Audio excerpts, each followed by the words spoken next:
Oh my goodness, Philip! I am so excited to talk to you about Endgame. Oh, hey, Okay. Do you remember the part where what were you thinking in the theater when he said Daniel? Or the Stop part where it, Daniel. and he was just swinging around. Daniel! What? Yes. What? I haven't seen it yet. Oh no.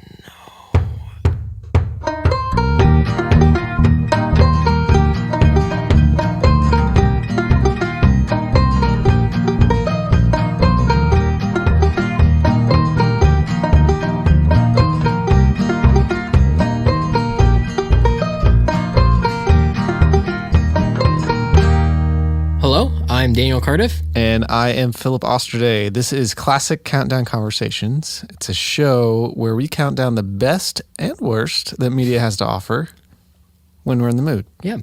And today's no surprise about what we're talking about. We're talking about Endgame. Oh, Avengers yeah. Endgame, because it's the only thing on the internet that matters at the moment. Whoa.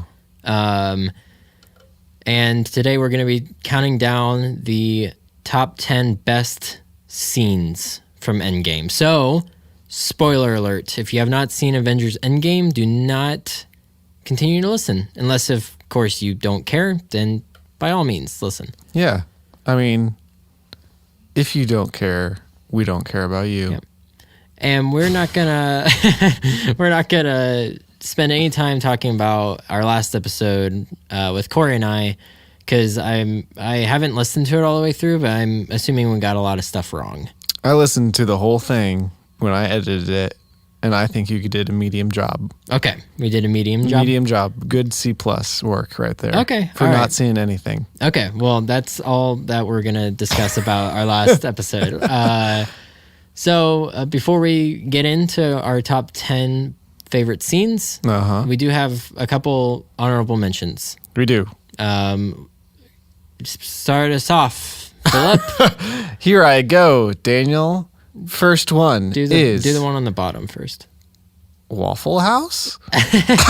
Which I presume is about Professor Hulk. Yes. Yeah. Was that at Waffle House? It's at some breakfast place. I don't know. Yeah. It looks like the booth looks really small, like a Waffle House booth. I think that's just because Professor Hulk's so big. Yeah, that's true. But it was, you and I briefly talked about this movie. Philip and I haven't really seen each other since we both saw the movie very much. We didn't see it together either, which was strange. Kind of sad.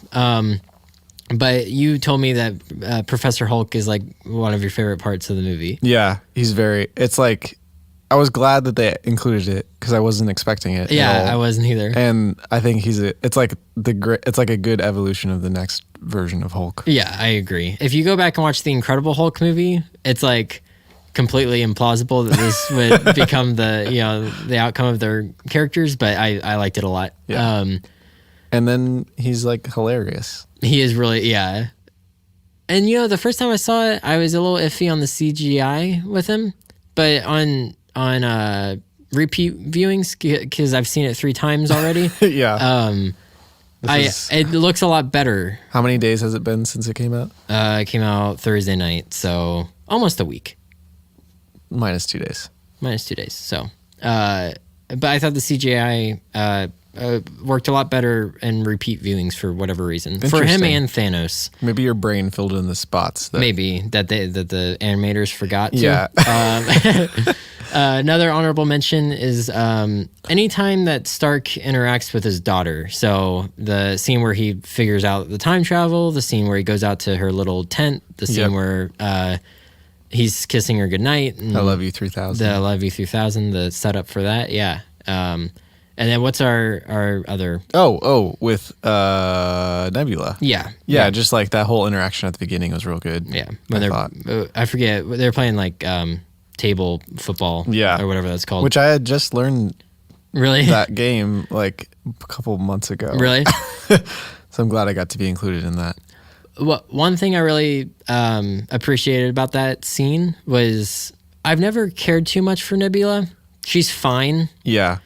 But there is a lot in this movie that made me really like her. And in that opening shot, or in that opening scene with them two on the ship, like he offers her some food, and she like gives it back to him because he needs it more than she does, and just like little things like that made me feel for her character a lot more. Yeah, like this, she's kind of the, I don't know, She has a huge part in this movie. she's the push of the second act. Yeah, so I'm glad they built her up a bit. No, I otherwise agree. it would have been kind of weird. Right. But yeah, those are some honorable mentions. Great scenes, but we can't fit everything in. No, Can't fit everything in. this is a big movie. This is. I was just telling Dad in the car. I think this and Infinity War are like probably the two biggest movies ever. Do we know like how much it's made over the weekend? Yeah, guess. I I just looked at it before. don't know. Billions. It's made $1.3 billion. That's a lot. How is that like the record? Oh, it's broken every record except for all time.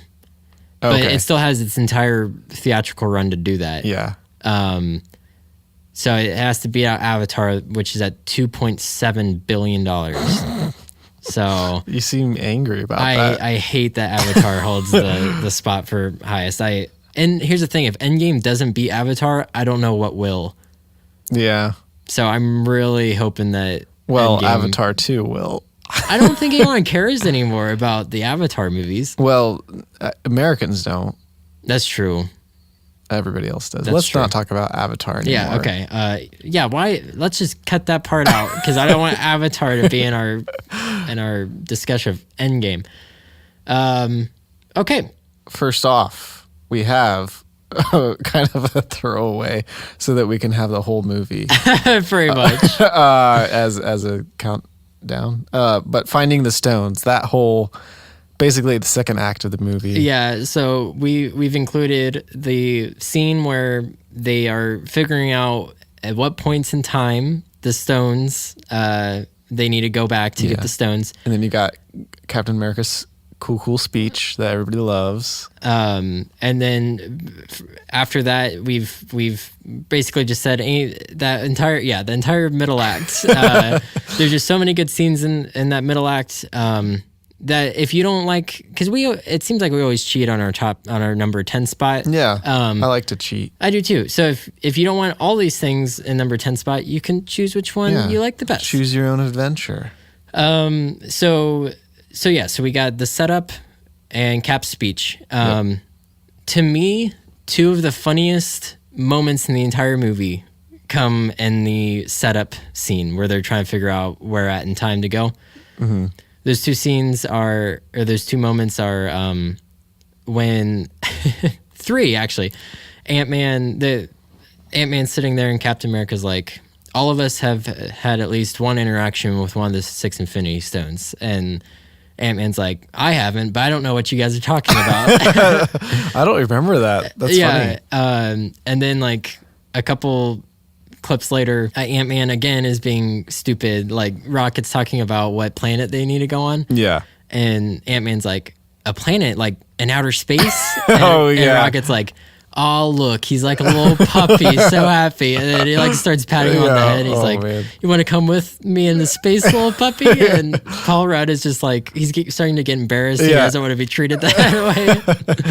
That was good. And then I think after 3 times of seeing it, I think the absolute funny, at least to me as of right now, the funniest part in the movie is when they have Thor come up and do a presentation on the ether, on the reality stone. Yes, and he like just doesn't know what he's doing. He just starts talking about nonsense. He's like, he goes up and he's like, a little story about the reality stone. Well, first off, he criticizes Captain America for calling it a stone. Yeah. And then immediately afterwards, he's like, so about the reality stone, he's like, my grandfather hid it in a rock from some dark elves. He's like, ooh. And then he's like, and Jane, and a picture pops up of her.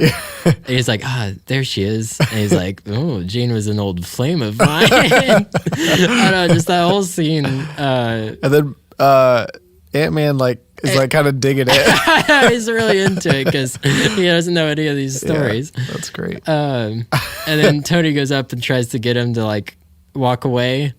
He's like, no, I'm not done yet. And then he ends it with some like nonsensical advice. Yeah. And then he's like, Stark's like, all right, you want something to eat? He's like, no, I want a Bloody Mary. That was good. So like that whole setup scene's really funny. Cap's speech obviously culminates in his character very well. Yep. What are some other moments in that section of the movie that you really liked? Well, like moving into it, you have the whole part with Captain America fighting Captain America. Mm-hmm. I liked the part where Captain America gets mad at himself, basically, for saying like, "I could do this all day." Yeah. His own catchphrase being used against him. It's great. And then he even uses the bad technology to stop himself. That's What do you mean? He uses the scepter thing. Oh yeah, Which is very unlike Captain America. I feel like he's grown as a character. Yeah, he has, and I like that he uses knowledge that he has about Bucky to manipulate his old self's feelings. Because he knows, like older Captain America knows that like everything with Bucky's going to turn out all right. Mm-hmm. But young Captain America doesn't know that, so he just like uses it against him. Yep. Another moment of him using knowledge from previous movies is when he gets into the elevator with all the Hydra agents. Yeah. And did you think that they were going to reenact that scene when he got into the elevator? I didn't know what was going to happen. Okay, because that's almost like shot for shot that scene from Winter Soldier. Yeah. When he gets into the elevator. Yeah, I didn't. I was like, I was just like, what is happening? Like, I don't know what's gonna like. Is he gonna beat them all up? Like, right. You know, or I didn't know what's happening. But instead, it's a little bit more clever than that. Yeah, I like that. What does he do? He says, "Hail Hydra." Hail very, Hydra. very subtly. Yeah. Subtly. I say it like I spell it. And then the Hydra agents, being the idiots that they are, they're like, "Oh, all right." They just give him the scepter. That was great. And then in that, I mean, I guess this is later, but then in that building, you have Tony having a heart attack, which was kind of, I liked it. I liked that good old Ant-Man got inside there. Yeah. He was like kind of afraid to do it. It was good. Well, and I like that. I like that he keeps calling it a time heist. Yeah. I like that whole heist, quote unquote heist scene where like Captain America's posing as his older self or as his younger self, I guess. Iron Man's like in disguise as a shield agent. Yep. Ant-Man's obviously really small, and then they send Hulk off to go do go do another thing, which leads into another really good part of this scene, which is Hulk and how do you say her name? Well, her character's name's the Ancient One. Yeah. But on our little notes, I wrote down the actress's name. Oh, I didn't know that was her. I just know her so well that I thought that was her character name. I'm gonna sit here until you pronounce her name. Tilde Swinton. Okay, yeah, close. Tilda Swinton. That's basically what I said at the beginning. That's the White Witch from Narnia. Oh, I see it now. That actress. What did you like about that scene? You're the one that brought it up. I did say I just like the way that they interacted. Like the Hulk, he like has to get, he has to come out of his body. That's the only time you see Bruce Banner. Other than the very beginning, before the 5-year time jump, you see him as Bruce then. But that's true. You're right. Other than that, well, I'm not right then. After the time your jump skip, that's the only time we see Bruce. And I just thought that they like played off of each other really well. Yeah, I thought agree. It was a good way. Yeah, it's weird. Like it's kind of like Thor and Rocket. Yeah. Both in Infinity War and this movie, like that's just a pairing that you never really would have imagined like working as well as it does. But yeah, these two worked really well together as well. And then the Ancient One like realizes, I'm wrong. Yeah. So that was cool. Yeah, and the whole like talking about because that was a part of their plan that didn't come until later, that they had to go put the stones back. Right, that's true. Yeah, it was because of that. That was like an extra ending there. Right. Yeah. Exactly. Let's see what else. What other parts? Thor and his mom. Yeah, Thor and his mom is a good little sequence. That was great. Is something that our current Thor needed. Yes. And like I like that they brought back past characters to interact with our current ones. Yep. And it went to show that he was still worthy at the end of the scene. Yeah, that's true. Because he gets his hammer back. Yeah, and he gets to keep it. Yeah. I guess they were probably trying to figure out, how are we going to get this old hammer back? Right. For the later part of the movie. Oh, we'll get to that in a little bit. But yeah, Thor and his mom, really one of the more heartfelt scenes of the movie. Yeah, that's true. And then we just have the last part of our number 10. It would be Quill when Quill is dancing and they get the which stone is that? That's the Power Stone. The Power Stone. There's two parts that I think are really good and that they're really funny in that scene. Well, I like when Nebula is basically like, yeah, he is just an idiot. That part made me laugh a good bit. Well, because like it cuts outside of the song. Yeah. And he's singing to the music phase. Yeah. And then right after that happens, Rhodey just uppercuts him in the face and knocks him out. Which is clearly impossible. There's no way he didn't see him. There's no way. Yeah. Because it was like, he was like looking right where he was. Was when he? Was dancing. I can't remember. Did he have his eyes closed? Maybe. I don't know. I need to see it again. Yeah. But it was really funny. It was because good. They're very because like up until that point, it was just archive footage of the Guardians of the Galaxy movie. Right.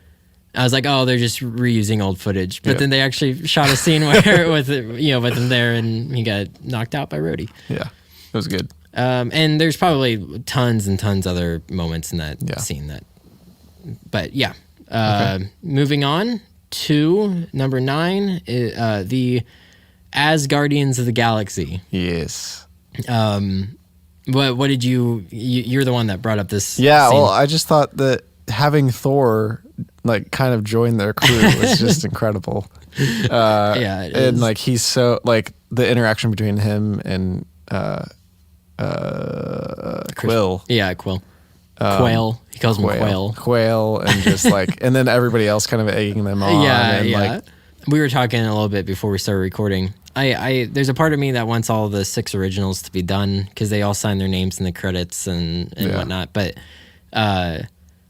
it would be so funny if the third Guardians movie had Thor being a part of the group. I mean, that would just be a riot. Well, I wonder if they're gonna do something like he's in the first 5 minutes and then he's just gone. Yeah, they might. Like that might happen. But it's like if you're gonna have him in it, just have him have him be in it the entire time. Yeah. When do you think they realized that Chris Hemsworth was funny? I don't know. Oh well, I feel like the third Thor. That was kind of when it started coming out. Yeah. Okay. Because he's hilarious. Yeah, he's got like really good timing. Yes, I don't like timing and his delivery of everything is just so funny. I'm assuming they cast him because he looks like Thor. Yeah, he's tall and blonde and muscular and all that stuff. But then he's just so handsome. Yeah, exactly. Like I guarantee you that's why they cast him and Natalie Portman is because they look good together. But yeah, I mean he's just freaking funny in the last like 3 movies. Yeah. Oh, speaking of Natalie Portman, I like that she just came back. Didn't she say that she didn't want to ever be in a? Well, was that new footage or was that archive footage? I don't know. I assumed it was new footage. I haven't done any research on this yet, but she's in the credits. Yeah, I bet she came back just for that little part. I mean, technically, she did have one more movie in her contract. Really? So maybe she was like, whatever. You get me for 6 minutes. Yeah. I don't know. I haven't done any research into this. Well, I'll have to look into it. But yeah, and like you were saying, just Chris and Chris's the two dynamic is just so funny in that scene. But okay. Number 8. Number 8. Speaking of how funny he is, Fat Thor. Fat Thor. Which is not a scene or anything. It's just the character, well, I guess. The reveal of that Fat scene, Thor. Because like you find out. Well, first off, the scene starts out with another one of the funniest moments. I didn't find it like funny the first time I watched it, but I find it really funny now. Is when Professor Hulk gives Ant-Man his taco. Yes. And then like that music starts playing and like it shows him a rocket and then the back of that pickup truck. Did you notice how like the back of the truck is so it's like scraping on the road. But yeah, the reveal, because like this is the first time that we get to see that Valkyrie Korg and Meek are all still alive. So they survived Thanos' attack and the snap. Yeah, that's true. I didn't think about that. They're crazy lucky.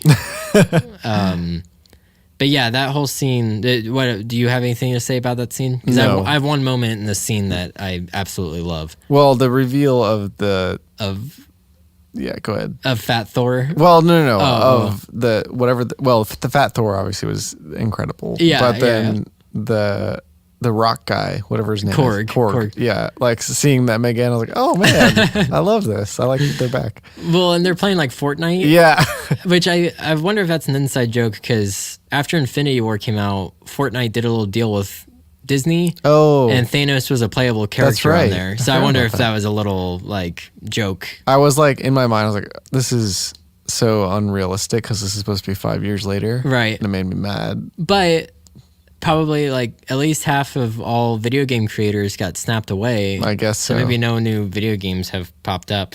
I don't believe it. But my absolute favorite part of the scene isn't even a comedic part.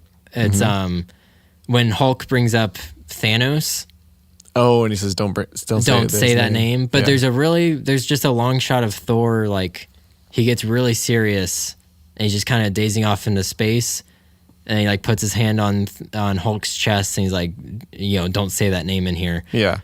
That's just like we're talking about how funny Chris Hemsworth is. Like he has range. Yeah, like he gets that's like true. he turns on a dime and gets really serious in that scene. Yeah. And then just seeing like him waste away in this room. Yeah. Like there's another moment in that scene where he literally uses Stormbreaker as a can opener Yeah. or a bottle opener. Yeah. And it's like, oh, he's just changed so much since like the events have happened. So I really, that scene in particular kind of showed like these characters aren't who they were before the snap happened. Yeah. And I love that he never becomes not fat Thor. I know. Like, he's still fat at the end. They didn't change it at all. They were just like, all right, he's fat Thor. Reminds So- me of It's Always Sunny. Yeah. Of Mac. Yeah. So you liked you like the fact that he's fat now. Yes. A bunch of people are mad about it. Why? I don't know. I think it's great. I mean, it's at least a little bit realistic that somebody can't just become unfat all of a sudden. Right. Yeah. Exactly. I mean, his hair does change when he like. it has lightning strike Yeah. down, but that's fine. Yeah. I'm glad he didn't become muscular. Well, again. that's what I thought was going to happen. I was like, Yeah. all right, here it is, and then he's not. Like, oh, it's just fat still. I like it. Well, and it's kind of like he becomes more like his dad because his father is a little bit chunkier, right? Yeah, a little bit. Maybe Well, that's what they're going to make him be like. Yeah, and this I guess this goes into like the Asgard, our number 9 as well, and our number 10 when he's talking with his mom. Yeah. I like that his mom says like the true measure of what a hero is how good they are at being themselves. Yeah. And then at the end, he's like, he basically gives up the role of king. And he's like, he's basically like, that's who I'm supposed to be, but that's not who I am. That's true. So I really like that. He's just himself. Yeah. He accepts him as, who he is. And that's Fat Thor.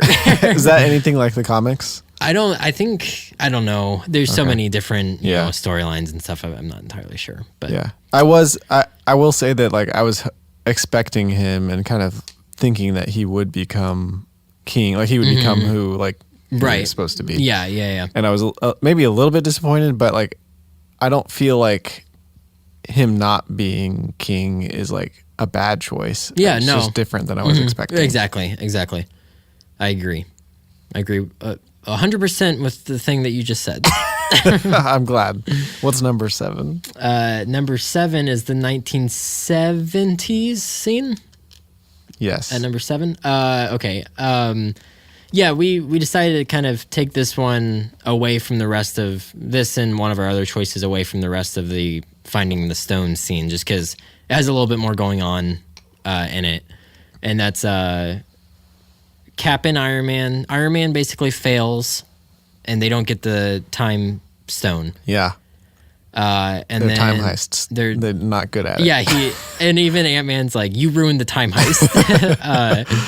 But so they basically are trying to figure out another way to get the space stone and new Pym particles. Yep. And Tony, being the genius he is, realizes there's a year that they both were at the exact same place. It's true. And that's the camp that Captain America was a part of in the first Avenger.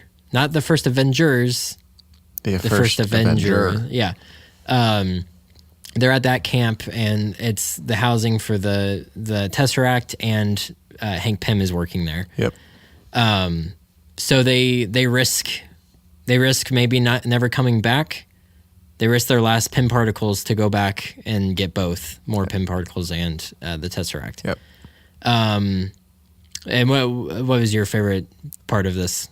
I think scene? The part of him, like, the interaction with his dad, with Tony and his dad, was probably the best part. Mm-hmm. Especially, like, him, like, his dad says something. I'm trying to remember what he says, but it's like basically saying, like, I wish that I wasn't so selfish. Mm-hmm. Yeah. And that's kind of like what Tony needs to learn. Yes. And, like, it's so perfect. Yeah. So it's good. Yeah, he says the greater good has rarely outweighed my self-interest. Yeah. Yes, exactly. And that's exactly what Tony needs to hear. Mm-hmm. For a scene that we're going to talk about later on. Yeah. But yeah, that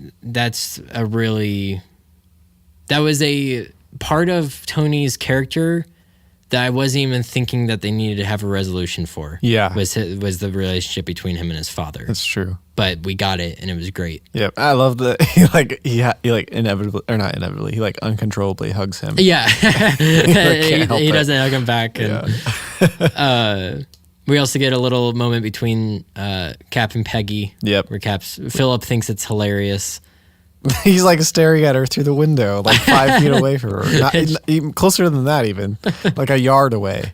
He could have touched her if he like had a window. Between them.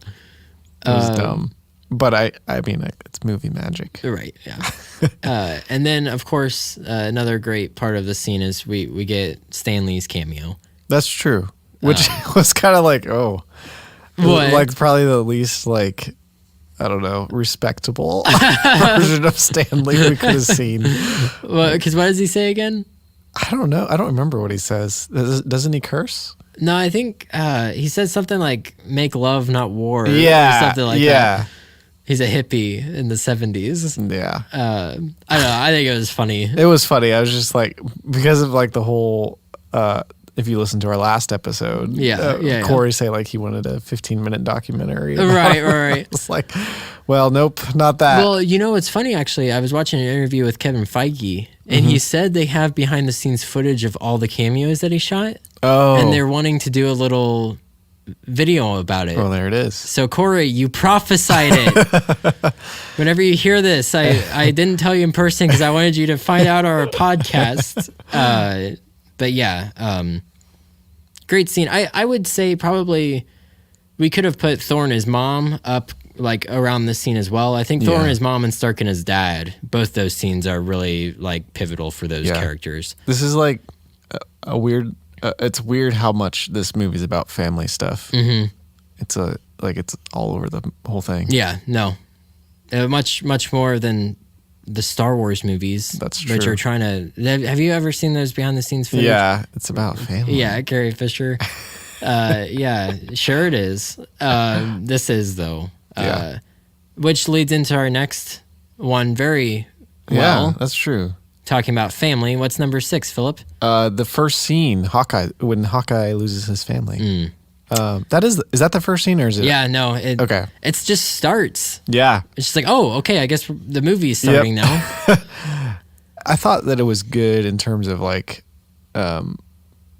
it sets everything up to kind of give you that like, oh, this really happened. Yeah. The finger snapping. Right. And like the family, like there's people that have lost families and they don't really know why at first, and just like that whole it's like a good recap basically of what just happened in the last movie. Yes, yeah, I agree. And it was good to like, it was nice to open up on Hawkeye because we haven't seen him in a while. Yeah. But yeah, it definitely set the stage. And I think another scene that we don't have on the rest of the list that we probably should have had at least in our honorable mentions is when Black Widow goes and gets him in Tokyo That's true. when he's Ronin, and he's just on a murder spree because he feels that it was unjust that his family died and all these evil people are still out in the Yep. world. Which is another thing you guys called. Oh, about Ronin? Yeah. Yeah, I guess that's true. But you didn't think he'd lose his bow and arrows, but he sure did. Sort of. Halfway through. Kind of. Yeah. He halfway did. He doesn't use them as much as he usually does. Yeah. He uses a sword a lot. But there's one scene in that, or I'm sorry, there's one exchange in that scene that is like heartbreaking. And it's when Black Widow is like, there may be a way to bring them all back. Mm-hmm. And he's like, don't. Yeah, that's She's true. like, don't yeah. what? He's like, don't give me hope. Yeah. Yep. It's just like, yeah, his character's just so broken Yep. in this movie. But do you great. think so? There's that other scene. I don't know. I think it was that first scene where he like it. Is he's showing his daughter how to use the bow and Mm-hmm. Yeah, arrow and yeah, calls yeah. her Hawkeye. You're right. And I was like, oh, are they going to do something there? Yeah. Is she a character that I don't know about? Well, I wonder if like she'll be a new, with these new movies, they're gonna have to bring up a younger cast. There's Yeah. been talks about like Stark's daughter eventually becoming, the new essentially Tony Stark, Mm-hmm. because it seems like she may have a little bit of the know-how that her dad does. Mm-hmm. There's been talks of Ant-Man's daughter yeah. becoming new Ant-Man, and then if they do like his daughter becoming Hawkeye, that'd be interesting. Yeah. I don't think it would be the next couple phases. I think it would be like later on down the road once they're adults. But yeah, I totally. I'd like a Ronin movie of like when he's just on a murder spree. That would just be a whole really movie. cool. Because that scene was like, I think it's one take. Yeah. It was really good. It was beautiful. Yeah, and his costume was freaking awesome. I know. Oh, man. But yeah. Covered up his dumb hair. Oh, no, I liked his hair in this You movie. did? I did. He had a mullet, basically. He had his sides shaved and the middle long. It was perfectly balanced, as all things should be. I don't know. You like that one? You like was that joke good. I That made? was a good joke. But yeah, great opener. What's number 5? Number 5, speaking of Hawkeye and Black Widow. We're just so good at. We actually didn't even mean to do a lot of these. We got but, so much synergy, Daniel. speaking of them, we're this is probably like the first like major spoiler that we're about to get into. Well, no, we did the last scene already. That's true, but that's like right away though. This is Black Widow's death scene. Man. So I don't care about Black Widow at all. So this scene didn't have much of an impact. Really? But Lindsay was like, my wife was like, oh, I was so sad when Black Widow died. I was like, well, I didn't really care. Oh man, no. I didn't really care about either of those characters. Really? So at least after all the hype we just gave Hawkeye on how good of a character he is in this movie. But what I was about to say is Yeah. Hawkeye at least had like this movie to like understand him and see why he's a good dude. Or well, I don't know if he's good. He killed a lot of people, but Black Widow, I still feel like I don't get her character. Really? I don't think that she's important. Wow. Okay. I think all the movies would be fine without her. Okay. All But right. she plays it well. The character's good, but it's just like I feel like it's a throwaway character sometimes. I thought this scene hit exactly how it should. Yeah. I think I may have a little bit more love for these two characters than you do. Yeah. That's because I feel like I missed a movie. That's what I feel like. Is there a think movie with them more prominent? How many times did you watch Age of Ultron? I've seen it like twice, maybe. They're But pretty like most movies, I've only seen it maybe once or twice. They're pretty hype. I mean, they're pretty like big parts in that movie. Okay, maybe I just need to watch that again. I mean, that's where Hawkeye's family is introduced. We learn about Black Widow's past and like how she became an assassin a little bit. Okay, maybe that's all it is. Maybe that's all what is. My problem. I think I just have more of a child joy than you do, where you're just like, I hate these characters. I'm like, no, I love these characters. I have more love in me. I've been stained by the darkness of being old. But no, I thought like And you know what's kind of heartbreaking about this is Tony and Nebula both knew that someone was going to have to be sacrificed for the Soul Stone, and they purposefully sent these two. How did Tony know? Well, he knew that like Thanos had to give up someone for the Soul Stone. But how did he know that? I don't remember that. They talk about it on Titan in Infinity War. Oh, okay. When Quill's like, "Where's Gamora?" and Nebula's like, yeah. you know, he came with the Soul Stone and without her, and then. I think that would probably stick in Stark's head pretty well. Like, oh, the reason why we lost is because Quill lashed out on Thanos for killing. Yeah, that's true. So they sent these two because they knew that they had a love for each other.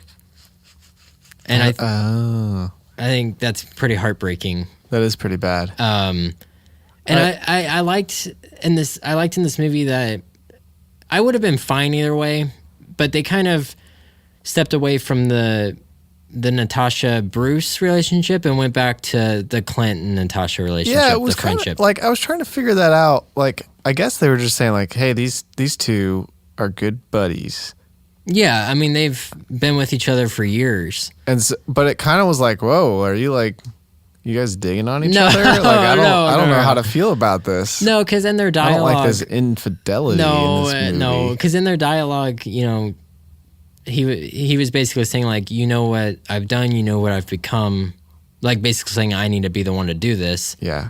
And you know I want to marry you. No, and she said I don't judge people on their worst mistakes.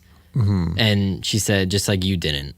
Mm-hmm. And because if you go back and watch the first Avengers movie, she reveals that Barton was sent to kill her, and he basically gave her the option to join S.H.I.E.L.D. instead. Gotcha. So like they have a long history of being partners, and it's more of a friendship love or a family love if you know, we were talking about family, rather than like a romantic love. Yeah. So that's why this scene worked a lot for me, is because I'm not saying it didn't work. Yeah. I'm just saying. But and then like I had no emotional attachment. Oh, see, I did. I did. And that whole scene where they kept one-upping each other to see who was going to do it. Yeah. And then when they finally get into the position where she has to be the one, you just see like Hawkeye's like heart is just like broken for her because like, I don't know, good scene, good, well-acted scene. And she was a good one to kind of send off because she doesn't have any family. She doesn't, you know what I mean? I did like how they like literally said that she doesn't have any family. And then I think, is it Rocket or somebody says like, we're her family. Oh, no, I think Captain America says it. Oh, okay. Maybe Rocket says she didn't have any family. Yeah. But and that's a great way of putting it, is like, she died for her family. Yeah. Yep. And then that's another, the scene right after this scene is when they're kind of out on the dock talking, the original Avengers, talking about like, Thor doesn't think that she's really dead because they have the stones now, and Hawkeye's like, no, like she is. There's no way of reversing it. Like that was a good scene. Yep. Number 4.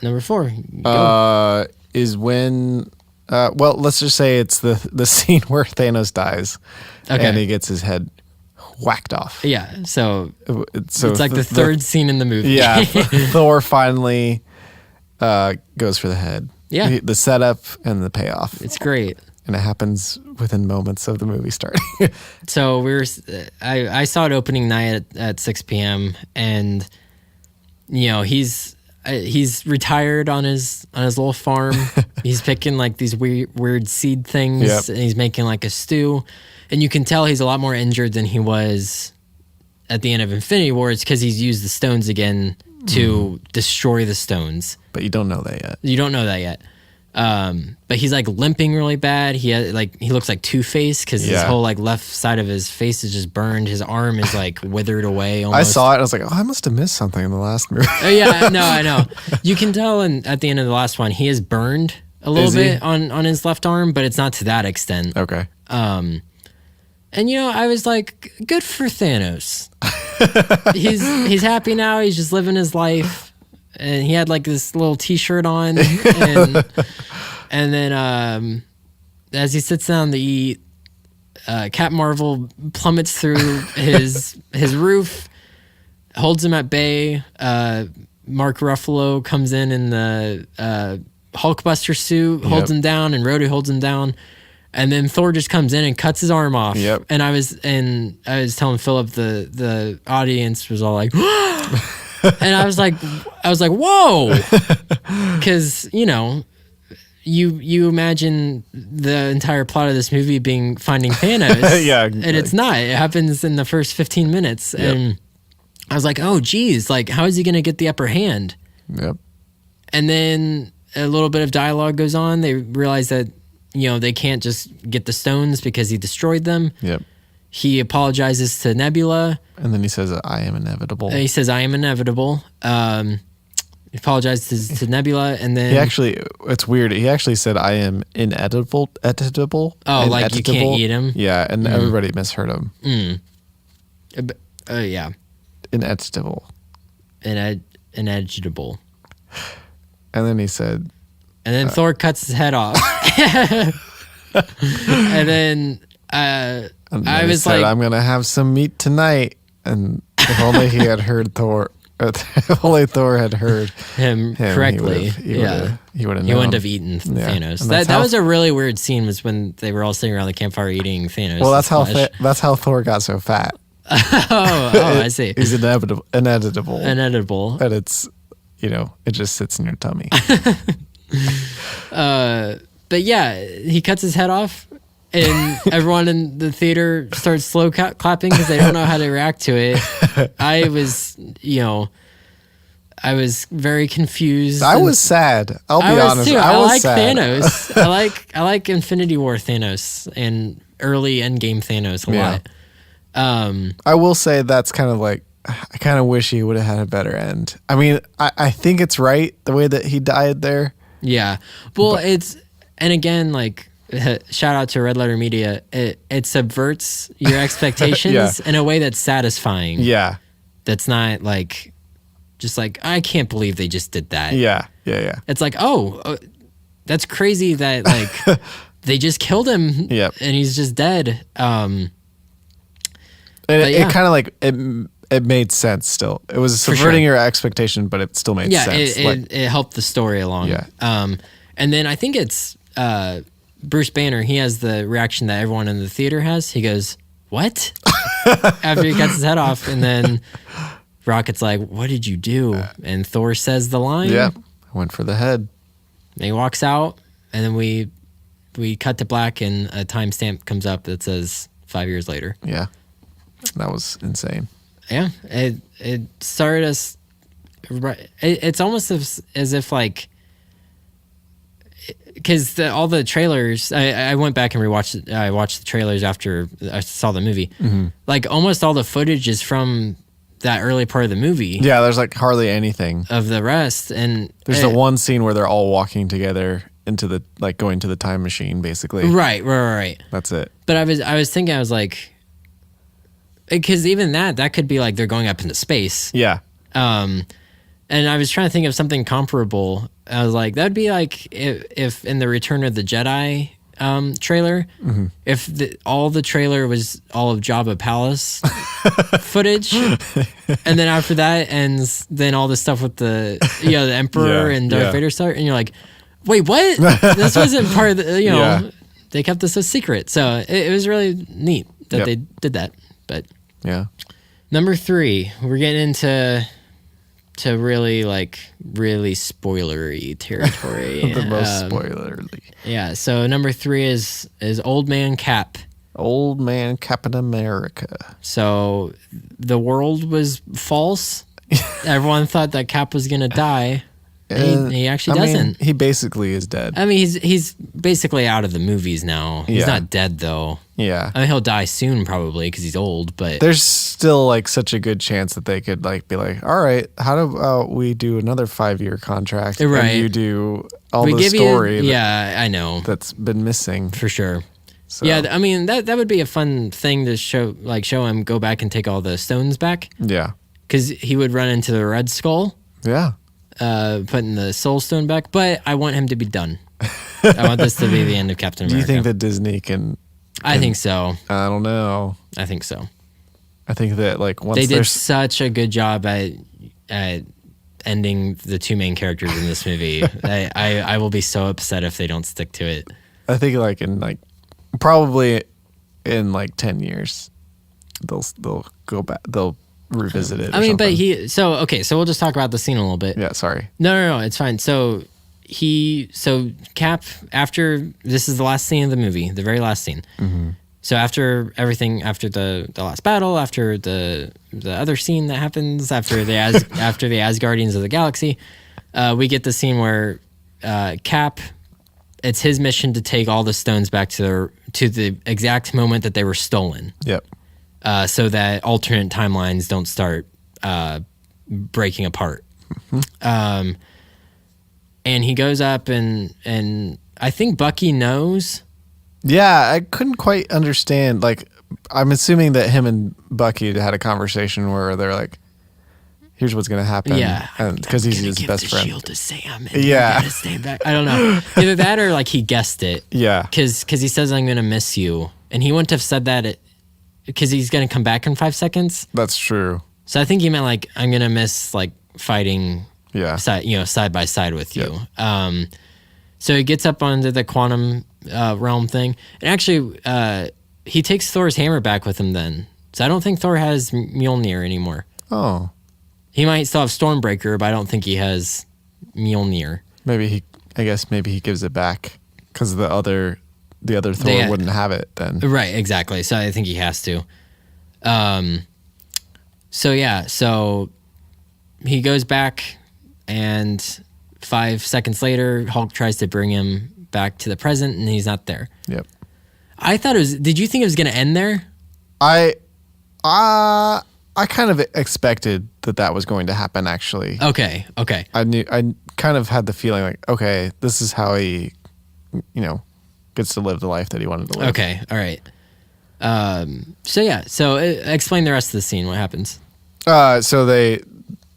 Is it Bucky that's like, look behind you or something? Yeah. He's like, Sam. Sam's like getting upset. Yeah. And then there's an old man sitting on a bench out in the middle of the woods, apparently. Good old woods bench. I think it's near the Avengers mansion. And then good old woods bench. That's where we find CGI old Captain America. That looks really good. He does look pretty good, and he's got even like a little like old man voice. Yeah, a rasp to it. Yeah, a quietness to it. I was impressed with that. That's actually what impressed me the most. Really? Like, I wonder if he did this. Yeah, or if they like manipulated it somehow, or somebody else. It does sound good. It does sound like a 90-year-old man talking. Yeah. And then they proceed to have that conversation, which I thought was awesome because I think it like gives the good. I'm assuming that they're going to have movies with. What's his name? Yeah, Falcon. Sam. And it was kind of like, we know that we're talking, like, in character, they're talking about something, but, like, also in real life, they're kind of, like, handing this off too. Yes. And, like, the part where it says, like, Sam says, like, it's not going to be the same. Mm-hmm. And, like, that's, like, what we're all thinking. Oh, it's yeah. Like, Captain America not being Captain America is going to be real strange. Yeah. But I like there's a quick exchange between them that I didn't pick up on the first time. He gives Sam the shield. Mm-hmm. And, he's like, how does it feel? He says, it feels like it's someone else's. And then he's like, well, it isn't. It's yours. Basically, it's yours. Yeah. And Sam says, thank you. I'll do my best. Yeah. And Cap says, that's why I'm giving it to you. Yeah. So I like that. It's that spirit of Captain America that, like, do your best even if there's no chance of winning or prevailing. Yeah. Like, if you're giving it your all, then you're good enough to be Captain America. So I like that little exchange between them. Yep. But then, so he shakes his hand, and what do we see on Cap's hand? Oh, I don't remember. Oh, a wedding ring. Yeah. Oh, yeah. He says, like, Sam says, like, what's that? Or who? Or what did he say exactly? He asks, like, are you going to tell me about her? Yeah, and he says, nope. And see ya. And then what's the last shot of the movie? Philip? Tell our audience. I don't know why you keep asking me these things that I clearly don't know. Because I feel like I'm to. talking too much. You're not talking too much. You just finish it out, dude. Okay, so we cut back to the 1940s. Oh, I'm sorry. I misunderstood. I thought you meant the last scene of that part. No. I was the like, last, I don't know. The Was last there shot another of the part? movie. No. Oh, okay. The last shot of that part of the movie is Which is the last part of the movie. I don't know these things. Is Captain America dancing with what's her name? Peggy. I was gonna say Helen. Definitely not her name. That's my grandma's name. And literally the whole time I was thinking, oh, Daniel talked about this in our podcast, basically. Really? See, that I didn't even cross my mind when it was happening. Yep. I just had so many tears coming down my face. Oh, I was kidding. I didn't cry. I teared up. I didn't cry at all. I did tear up a few times. I kind of it was my objective to not cry. Because I could have, but I just chose not to. But you know what's not saddest because it's a happy ending for Cap, but like when it shows them dancing and they turn, Peggy has a tear in her eye. Oh. She's like tearing up. Yeah. Well, because remind me, like, what would be going on in her head? Is she assuming that Captain America's dead? Yes. Okay. Yes. So that's the thing. I don't know what time. I'm assuming he goes back to the 40s. Yeah. So then that means those times where like she was basically she's like dying in her bed and Captain America comes to see her. Yeah. Captain America was probably there. Yeah. Captain America was there. Yeah. So how does that timeline work? I wonder. Well, so I was just watching a video about this, and people are being really dumb. They're like, there's alternate timelines now. Yeah. It's like, no, there's not. It's like the only reason why they had to put the stones back is because if you take out a stone, then that's what causes alternate timelines. You can go live, like, a person's not going to cause an alternate timeline. I see. So he just went back and lived up until the present with her. Yeah. So she's at that point she would be dead because she dies in Civil War. But then another problem that the internet's having right now, they're like, well, Captain America wouldn't just stand by during all the events of the other movies and let it happen. And it's like, well, he's a 90-year-old man. He can't do anything about it, even if he, like, yes, he knows that all this stuff's going to happen, but he wouldn't be able to do anything about it. So he probably just, like, went, got Peggy. They started S.H.I.E.L.D. up. She was the one that was, bringing the bacon home, and he was just at the house. Just hanging out. He probably just painted fences or something for the rest of his life, and they avoided the disasters of the other movies. They were like, let's go on a vacation today. Well, and he's like frozen. His other self is frozen up until a certain point. So he could have been doing whatever he wants. Yeah, exactly. And that's the thing is, like, Captain America finally got what he deserved in the end. There is one line before we move on to our number 2. There's one line that I wish was altered a little bit. When Sam first goes over the bench, Captain America says, I put the stones back. In his old man voice, he's saying this. He goes, so I put the stones back, and then I thought I'd go and get me some of that life that Tony was always telling me to have. I wish he would have said that Tony and Nat were telling me to have. Because at the beginning of this movie, Nat tells him to get a life. I wish that he would have brought both of them up. Yeah. But... Well, just like I said, she could be removed from the movies. That would be no change. Oh, okay. Well, yeah, so wonderful, wonderful ending to Captain America's character. Yep. Well, speaking of people ending, Iron Man's funeral. Yeah. Tony Stark's funeral. So we won't talk about the actual moment yet. We'll just talk about that scene at the farmhouse. Yeah.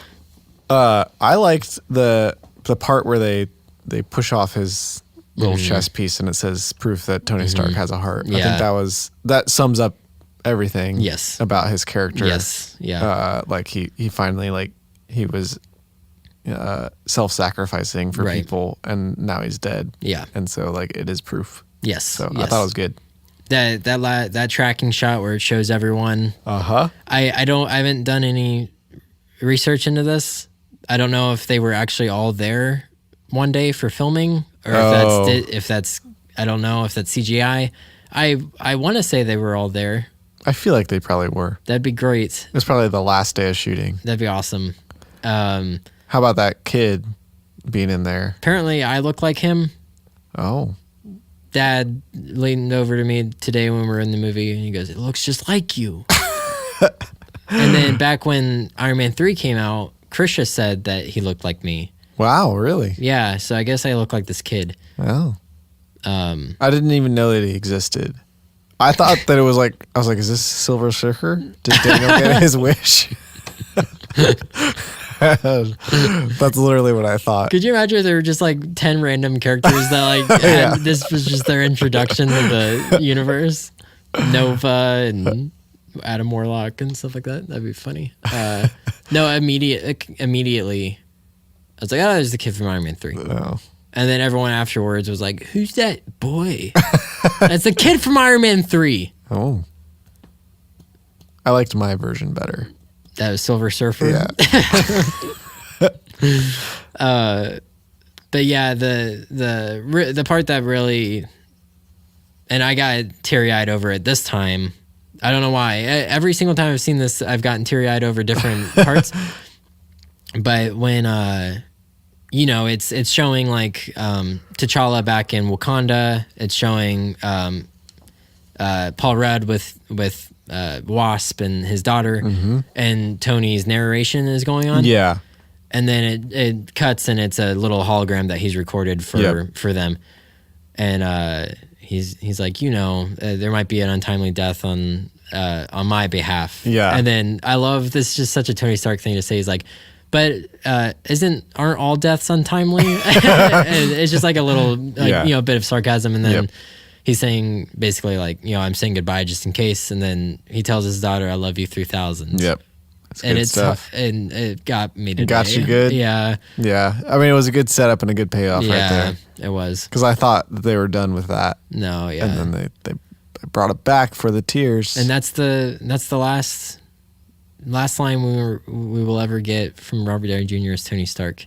Yeah, maybe. Unless if they're dumb and they drudge him back up, but they better not. Well, so I was with some people today, and they said, so apparently there's something at the end of the movie where you hear the clanking. Yeah.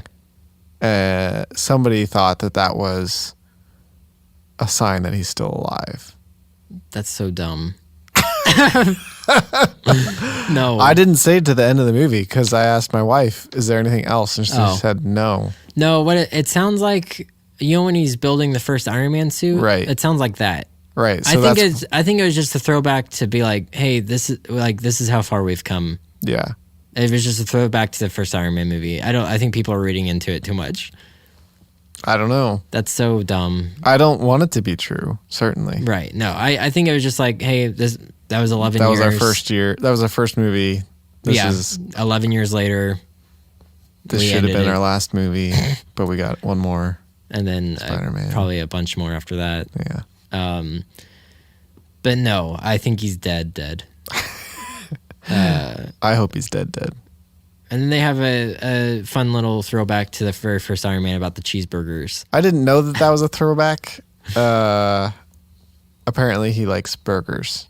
Yeah, the first thing he asks for when he gets back to after being captured for 3 months, he says, I want 2 things. He goes, I want an American cheeseburger and I want a press conference. Cheeseburger sounds good right now. It does, actually. I only had a hot dog at the movie theater and some popcorn. I had a lame salad. But yeah, again, they ended these 2 characters literally as best as they could. Yeah, I think that they did a good job. Perfect. Nothing's perfect. Well, this was the ending of this movie was. All right, number 1. Number 1. Let's say it together. Okay. 3, 2, 1. Avengers Assemble. So basically, just the whole last hour of fighting. Not because it's fighting and because we're brain dead morons that like the action, but there's just so much that happens. Yeah. So many great moments in this last Yes. scene. But let's just talk about it. Let's just Okay. talk about the scene. All right. So Other than the mansion explosion, which is a good scene. Yeah. Oh, okay, well, let's start with that. all right. The reverse of the snap Yep. that Hulk does. Yeah. So he plays a big part. You see the birds. Yeah. And then and Hawkeye's wife calls him. That's right. And then missiles blow up the mansion. Yeah. What a. I didn't know what was going to happen. I was like, all right, I guess this is it. Yeah, it's like literally this movie didn't give you a second to breathe. Yeah. And then Thanos, Nebula, past Nebula poses as current Nebula and brings past Thanos into our present. Dumb Thanos. Younger, inexperienced or younger, less mature Thanos Yeah. into our time. And he blows up the mansion. Yep. And then he's just hanging out. He's hanging out. Hawkeye is like somewhere down in like little hallways. He's got the gauntlet. He's got the gauntlet, and then Hulk, Rocket, and Rhodey are trapped like drowning basically. That's right. And Ant-Man has to save them. Ant-Man saves them. But then so that leaves our three mains and what happens there. So they walk. I guess Thor has found Thanos, and he's just hanging out, staring at it. and then Captain America and Iron Man show up, and they're like, "What has he been doing?" Yeah. And he's just been standing there, according to Thor, waiting, and they don't know why. yeah, he's just sitting there. Yep. So I think that was it was cool just to see that happening. That was one moment that we got to breathe, I guess. Yeah. We see the three of them silhouetted up against the sun. Yep. It's a really good shot. And then we get a moment where it's our core. They're basically like the core Avengers, those three. Yeah. We get a moment where they try taking on Thanos. Yep. And they don't do such a hot job. Yeah, I mean, they do some good stuff. Yeah. Thor's fat. He's not really on his A game. Yeah. It is cool. He wields both Mjolnir and Stormbreaker. Yeah. And he gets the lightning. He gets lightning and little braids in his beard. Yeah. he goes to Jamaica for a bit. Comes back with beard braids. They go up against them. And that was another really fun callback for the first Avengers when Thor tries to electrocute Iron Man and it accidentally charges up his suit to 400. That's right. Yeah. And then this one, it's intentional. He says, Thor, light me up. But it doesn't work very well. No. And he knocks out Iron Man and gets Thor in a very compromising position where he's about to shove Stormbreaker into his chest. Yeah. And then what happens, Philip? Oh, the greatest moment of all. It's great. When Captain America finally can pick up the old Mjolnir. Yeah. Not just pick it up. He like calls it. He can use the force with it. he summons lightning. Yeah. And he uppercuts Thanos. There's that shot where they're running towards each other. Captain America runs up that little rock thing and uppercuts Thanos, and he flies back. And he goes to town on Thanos for a few minutes. It's awesome.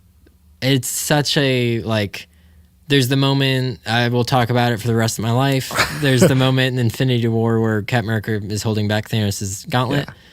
And that's like a perfect culmination of Captain America's character. Yep. And this is almost the payoff to that. It's he's fine, he's pure-hearted enough to pick up Thor's hammer. Yeah. But then Thanos just kind of wails on him and breaks his shield. Yep. Which is impressive. It is. His little double-bladed sword boomerang thing. Yeah. Was able to break his shield. Yeah, that was kind of weird to me. The sword thing. That's not in Infinity War, is it? No, I think it was his younger Conqueror self had it. Yeah, I think it was lame because he didn't have we've never seen it. Yeah, I don't know. It was fine. I was fine with it. Nah. I get why they wanted to spice him up a bit. Yeah, they wanted to make him more of a fighter. But I didn't like it. So then so everything Thanos basically he's like, none of this was ever personal. He's like, me killing people, like it was all just to do like my job. And he's like, but now after what's happened here, he's like, what I'm about to do to your planet, I'm going to enjoy very, very much. Well, that's where he decides that he's not going to. Well, no, he decides that before they attack him. He tells, about how he basically changes his plan. Yeah. Explain Which was that. another thing I didn't exactly love about him. I understood, like, okay, he's younger himself. Right. He doesn't get it. Well, and he realizes his plan was flawed. Yeah. But basically he realizes that the world won't be happy at him. The universe will not smile upon his good deed. Yeah. And so he's just going to obliterate everybody and start anew. Yeah. And it's like, oh, okay, the stakes are raised even more now. Yeah. But yeah, so then Thanos, he says that to Captain America. It basically says, I'm going to enjoy murdering everyone now. And then he calls upon his entire army. Yeah. It's his like 4 children that are from Infinity War, which are essentially like his generals. Yeah. It's the Chitauri from the first Avengers and the Outriders or whatever they're called, the like animal things from Infinity War. Yeah. And these giant like ape things. Well, they're basically the trolls from Lord of the Rings. Essentially, yeah, because this basically turns into Lord of the Rings right here. And then we get the giant worm whales. Yeah, the ships. All coming up behind him, and it's only Captain America. Yep. And what does Captain America do? He goes after him. He puts his feet forward and starts walking towards him. Well, he like tightens his shield. Yeah. And again, that's just such a perfect Captain America moment. It's like, I don't care that I'm the only person standing. Yeah. I will fight until, I'm dead. Yep. And at this point, Thanos has stabbed his leg. Oh, that's right. Yeah. I forgot about that. So he's injured. And then we hear something, Philip. What do we hear? Do you remember? Is that the line? It's over his little earpiece. It's like on your left? Yeah. Okay. Yeah, we hear Sam. He's like, Cap, are you there? That's right. Yeah, he says on your left. And then a Doctor Strange portal starts opening. Yep. I'm just going to explain it, Philip. Explain it, Daniel.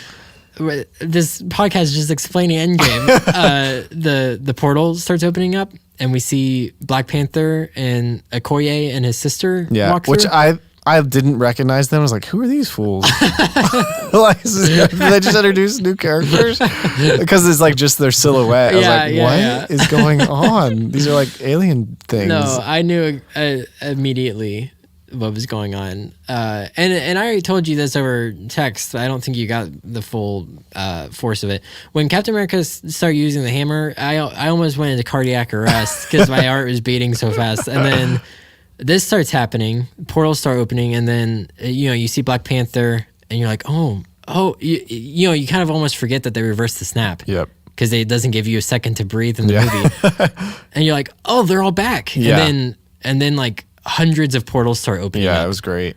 And we see the Titan team, so like Doctor Strange, the Guardians come up, and then there's a few seconds where you see the Guardians, Doctor Strange, and then all of a sudden Spider-Man starts swinging in, and you start crying uncontrollably. And then that scene where Spider-Man comes in is like, it's like they just took every Spider-Man commercial that's ever been existence.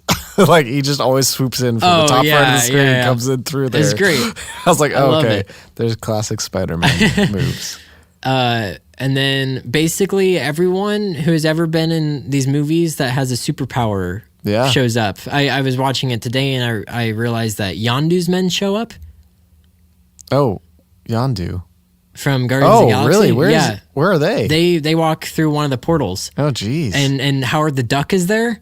What? Yeah, I saw him. He's there with those people, with the Ravagers. Man. You see all the Asgardians come, all the Wakandans come. Yep. The Pegasus is pretty cool. Valkyrie on the Pegasus, and then Ant-Man grows big, and he saved Hulk and Rhodey and Rocket, and everyone except for Black Widow, Vision, and Quicksilver that have superpowers are here. I will say, so I miss Vision. You missed him? I like Vision a lot. Yeah. I know, they didn't bring him back. Yeah. He was absent. He was really dead. It's too bad. But yeah, so they come back and the Avengers theme is playing. It's like doo doo doo doo doo doo doo doo. And then I don't know if we'll have to bleep that out because it's copyrighted. No, I don't think that people will catch that. Okay, all right. I may have not even been doing it on the right beat. I'm not sure. Sorry for whoever's listening and you're tired of hearing my voice and not Philip's, but I'm just talking. Nobody cares. And people probably aren't even listening to it at this point. No, it's done. And then what does Captain America say, Philip? Quit quizzing me on this movie. What does he say? It's the title of our segment. Avengers Assemble. He says Avengers Assemble. And then the freaking theme is going and the two armies run towards each other. And it's freaking epicness. And then Thanos is like, bring the fire. Oh yeah. So Wanda basically is about to kill him. Yeah. She's like, yeah, she says they have their little exchange and then she starts like squeezing him to death with her power. Yep. Yeah, he's like, rain fire. And they start bombing the place. Yeah.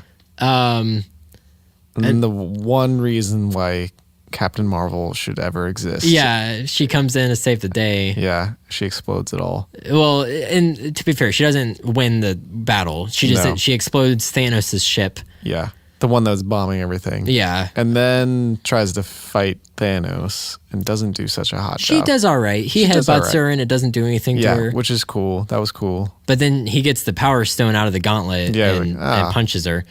Nice try. We get to see Tony and Peter have their, he actually saves Tony. The one thing's about to stab him. Oh, right. And Spider-Man pulls him away and then Ant-Man just steps on him. Yep. And then he comes over and Peter's just blabbing on like I am right now.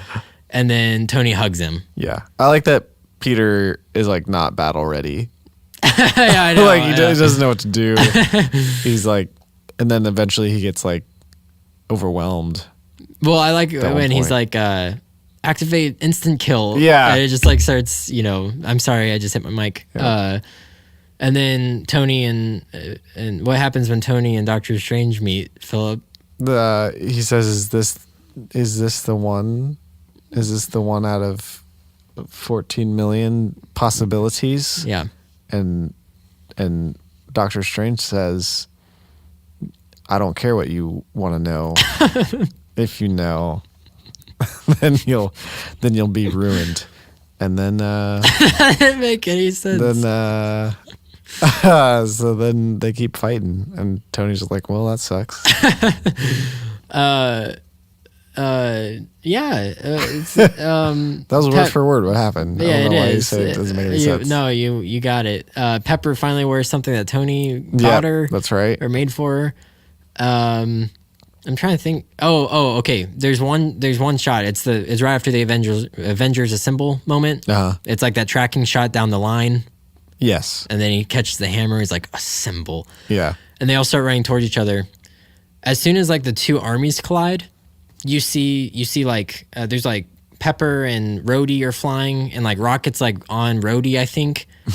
And then Valkyrie comes down on the Pegasus and is fighting people, and then that worm thing comes up and Ant-Man just decks it in the face.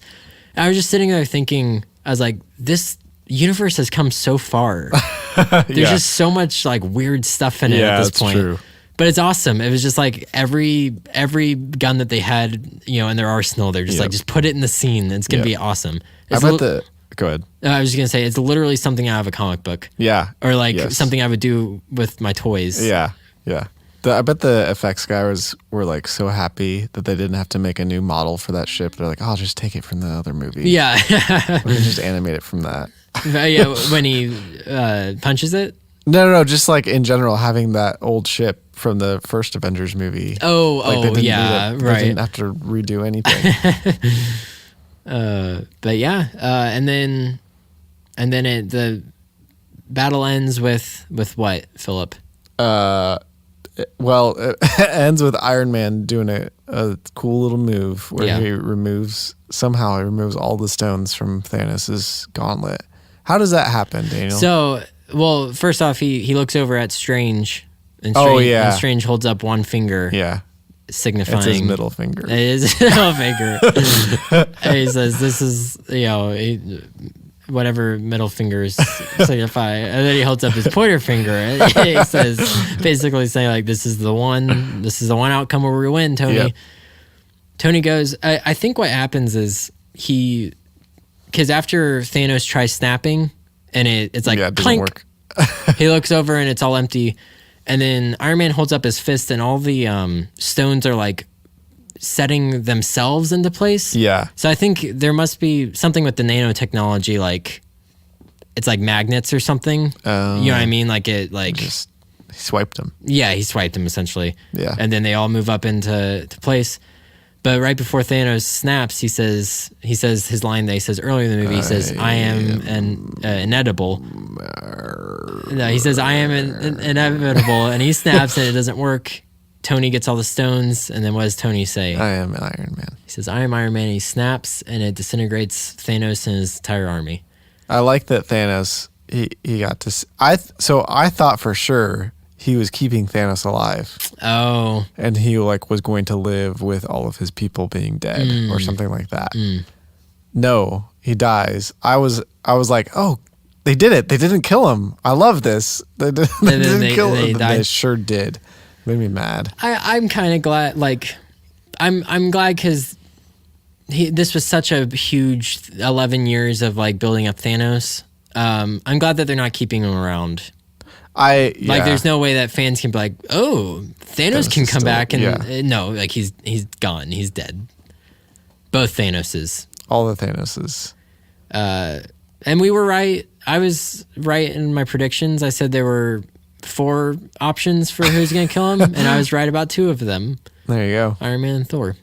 But yeah, and then the snap ultimately ends in Tony's death. Yep.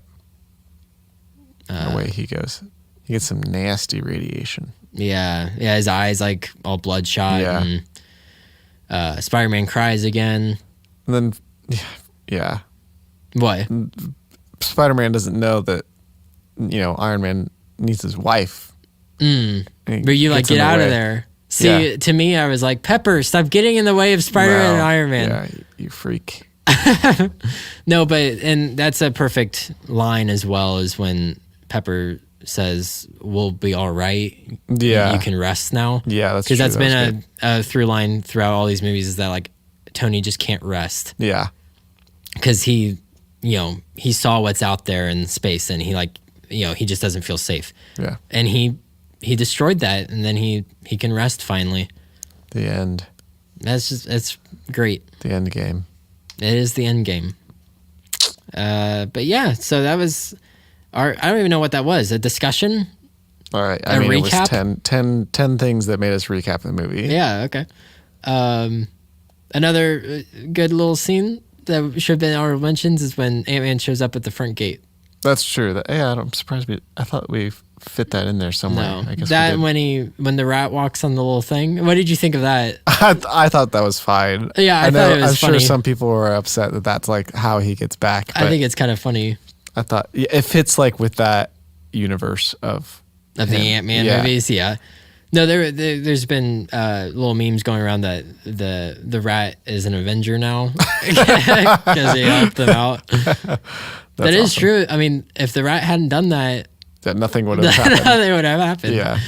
Well, maybe it's like the rat. Maybe it's Splinter. Yeah. Yeah. No, people have talked about that. Yeah. And the Ninja Turtles can come in and be Avengers too. That'd be great. I'd love that. Do it, Marvel. Do it for Philip and I. Just us. No one else. At the beginning of the movie, it says for Philip and Daniel. But yeah, all right. That was a good episode. That was great. Let's tell people things. Okay, what do we need to tell them? This is your field of expertise. My field of expertise is the money. And so with the money, let's try to get as much money as Endgame is making through per Patreon month. Could you imagine? No. Billionaires. So yeah, you can go to patreon.com, search for Classic Countdown Conversations. You can give monthly to us. You can give us $1. Can you give us $1? I don't think you can. I think it's you can give us $10. $5. And you can be our best friends. You can get some behind the scenes footage. Or you can, of food and foods. And $10 gets you a nice little gift. A yearly gift. A yearly gift, because we like you, and you're also our best friend. You can also give us $100 a month, because you're rich. You get nothing else extra other than the thoughts of knowing how rich you are. Yeah. Every time you... And you're helping out the little guy. Yeah. 2 little guys. That's that. You can also follow us on Instagram, Facebook, Twitter. And now we have a YouTube channel. And we have a YouTube channel. But we probably, I'll probably never do another video podcast. It was awful. Yeah. Everything about it was awful. Yeah. So, but what we are going to do is start putting highlights out of previous episodes with footage to them. Yeah. Of whatever we're talking about. Hopefully. Well, Philip just needs to send me the audio stuff and I'll get it done. Maybe. But yeah, that's my plan for our YouTube channel. So if you liked our little drummer boy discussion, there'll be a video up about it soon. I wonder how many people have watched our video. I think 0. I think last time I checked it was like 10. Oh, really? Yeah, but it's because I didn't really promote it at all. I wonder who even watched it then. I don't know. Maybe it was just people that were looking for Endgame. If you watched it and you're listening to this podcast and have stuck around to this part of the podcast, put a comment and say, I watched it. I bet Corey and all his buds. Probably. That's who it is. He probably did. He probably sent it out. Corey. You're so self-promoter. But yeah, thank you. Go enjoy Endgame. Lots of times. Let's make this the highest grossing movie ever. Let's beat Avatar. Or not. Let's go see it as many times as it takes to get to $7.8 billion. I'm sorry, not 7.8. $2.8 billion. Let's do it. All right. Thank you. Bye. We love you. Bye. We love you. Bye.